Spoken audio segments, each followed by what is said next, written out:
Everyone, गुफ्तगू lounge से आप सबका वेलकम है। मैं हूं आप सबकी नाइमा किरण और मैं एक कंसल्टेंट क्लिनिकल साइकोलॉजिस्ट हूं और मेरा नाम है इफ्रा and I am a sociologist. अच्छा, सबसे ज्यादा मेरे पास जो क्लिनिकल केसेस में केसेस रिपोर्ट होते हैं तो उसमें सबसे ज्यादा हमारी बात पक्की हुई है, एंगेजमेंट फेज चल रहा है हमारा, और हमारा जो पार्टनर है या हमारी पार्टनर है वो घर वालों के सामने तो बहुत अच्छे से बिहेव करती है, लेकिन जब हम उससे फोन पे बात कर रहे हैं या चैटिंग में बात कर रहे हैं या फिर हम एक साथ आपस में जो है वो बैठ के बात कर रहे हैं तो वो वहां पे कुछ बोल नहीं रहे या कुछ रिस्पॉन्स नहीं दे रही, अनरिस्पॉन्सिव हो जाते हैं।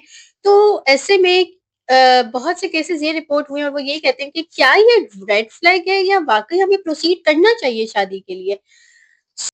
आज हम इस टॉपिक पे बात करेंगे और अपने एक्सपर्ट एनालिसिस आपके सामने रखेंगे। चलिए शुरू करते हैं।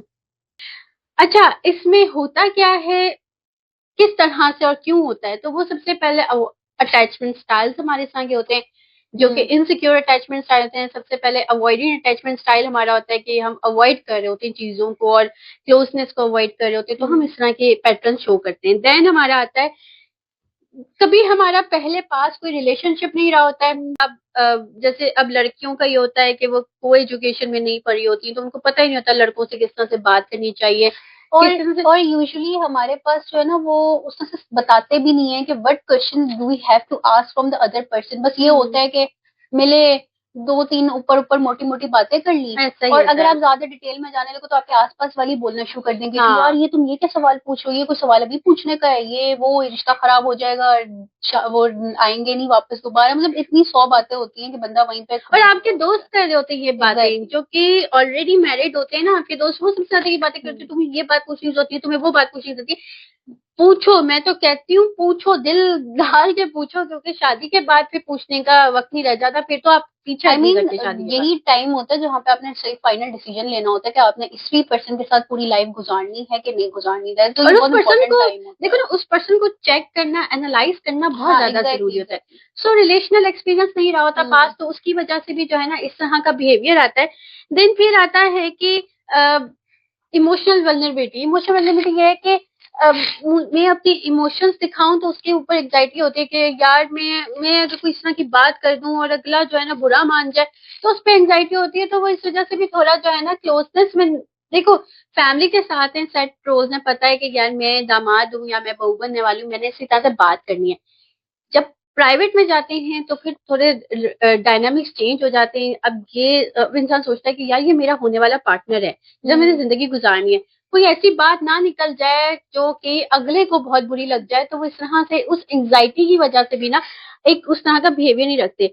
और समटाइम्स ये होता है कि डिसइंटरेस्ट नहीं होता, लेकिन वो एक डर होता है रिश्ता ना टूट जाए, रिश्ता खराब जाए। और ये मोस्टली लड़कियों के अंदर बहुत ज्यादा ये डर देखा गया है कि मैं कुछ कह दूंगी तो रिश्ता ना खराब हो जाए, रिश्ता ना टूट जाए, फिर घर वाले मुझे बोलेंगे कि मैं ऐसा कर रही हूँ वैसे कर रही हूँ, या मुझे सारे लोग बोलेंगे।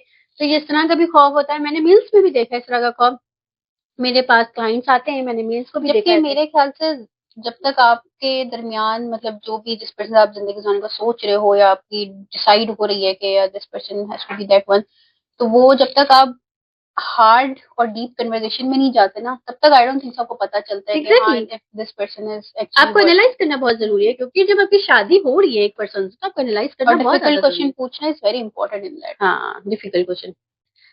मैं इसमें एड ऑन करूंगी कि ऑडियंस इफेक्ट बहुत ज्यादा आता है। हमारे ना कुछ वेल लर्न बिहेवियर्स होते हैं, कुछ ऐसे बिहेवियर्स होते हैं जो हमने सीखे हुए होते हैं ऑलरेडी, मतलब वो हमने फैमिली की तरफ से मिले होते हैं, ट्रेडिशन से सीखे होते हैं, पीयर से मतलब आसपास के लोगों से देख के हमने सीखे होते हैं। तो वो वेल लर्न बिहेवियर्स हैं। और कुछ होते हैं जो न्यू बिहेवियर्स होते हैं, जो हम सीख रहे होते हैं, जो हम सीखने वाले होते हैं। तो वेल लर्न बिहेवियर में तो हम ये है ना कि फैमिली के सामने हैं, हमें वेल लर्न बिहेवियर करने हैं, हमें पता है कि किस तरह से हमें रोल्स अपने फुलफिल करने हैं। तो वहां पे हम कंफर्ट जोन में होते हैं, तो वहां से हम कंफर्ट जोन से बाहर नहीं निकलते, वो हमारे लिए इजी होता है। लेकिन जहां हम इंटीमेसी वाले उसमें जाते हैं या जहां पे हम प्राइवेट कन्वर्सेशंस पे जाते हैं, तो वहां पे हमें न्यू बिहेवियर सीखने होते हैं। तो जो न्यू बिहेवियर सीखने होते हैं ना, तो वहां पे आ जाता है कि यार अगला मुझे रिजेक्ट कर देगा, या अगला जो है ना मुझे इस तरह से देखेगा, या उसके माइंड में मेरा ये कंसेप्ट आ जाएगा, मेरा ये पर्सपेक्टिव आ जाएगा, मेरी ये इमेज बन जाएगी। सो वो जो है ना, वो इस तरह के बिहेवियर्स में वो ये बिहेवियर परफॉर्म करते ही नहीं, मतलब अपनी कंफर्ट जोन से बाहर ही नहीं आते, आउट ऑफ फियर। तो ये भी एक चीज बहुत ज्यादा जो है ना वो देखी जाती है। देन फिर इसी में मैं एक चीज ऐड करूंगी जो कि हमारा साइकोडायनामिक पर्सपेक्टिव कहता है कि हमारा ब्रेन जो है ना, ह्यूमन ब्रेन, वो कंपार्टमेंट्स में डिवाइड कर देता है चीजों को। जो इजी चीजें कंपार्टमेंटलाइजेशन कर देता है। सो एक पब्लिक कंपार्टमेंट बन जाता है, एक प्राइवेट कंपार्टमेंट। तो जो बिहेवियर्स हमारे लिए बहुत इजी परफॉर्म होते हैं ना, वो पब्लिक कंपार्टमेंट में होते हैं, वो पब्लिकली हम परफॉर्म कर लेते हैं। लेकिन जो चीजें हम लोग नहीं कर परफॉर्म कर पाते, कि जिसमें हमें एंग्जाइटी हो रही है, जिसमें हमें फियर हो रहा है, या हम सेल्फ अकाउंटेबिलिटी नहीं लेते अपनी, कि हम एक्सेप्ट करें कि हाँ हमारे अंदर ये चीज की कमी है और हमें लर्न टेक्स होते हैं, वो हम प्राइवेट कंपार्टमेंट में डाल देते हैं। और जब हम प्राइवेटली जाते हैं ना, तो वहां पे फिर हमसे वो चीजें परफॉर्म नहीं हो पाती। तो ये चीज मैं इसमें ऐड करना चाह रही थी।